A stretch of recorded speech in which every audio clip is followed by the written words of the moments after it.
আজকে আমি তোমাদের সাথে কাতলা মাছের মাথা দিয়ে পুঁই শাকের রেসিপি শেয়ার করব।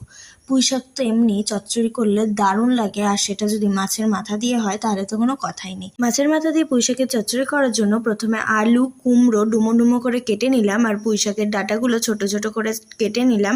একটা বড় সাইজের পেঁয়াজ কুচিয়ে নিলাম। তারপর কড়াইতে তেল দিয়ে তেল গরম হয়ে গেলে মাছের মাথাগুলো নুন আর হলুদ মাখিয়ে ভালো করে লাল লাল করে ভেজে নিলাম।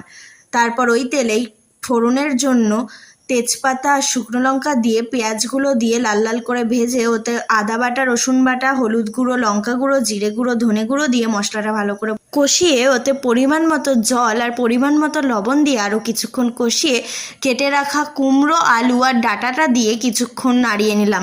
তারপর ভেজে রাখা মাছের মাথাগুলো দিয়ে দিলাম, আবার কিছুক্ষণ কষিয়ে নিয়ে কেটে রাখা পাতাগুলো দিয়ে দিলাম। তারপর এতে পরিমাণ মতো জল দিয়ে কিছুক্ষণ ঢাকা দিয়ে রাখলেই আমাদের মাছের মাথা দিয়ে পুঁই শাকের চচ্চড়ি একদম তৈরি। ভিডিওটা ভালো লাগলে লাইক কমেন্ট শেয়ার এবং সাবস্ক্রাইব করে দেবেন। Thanks for watching.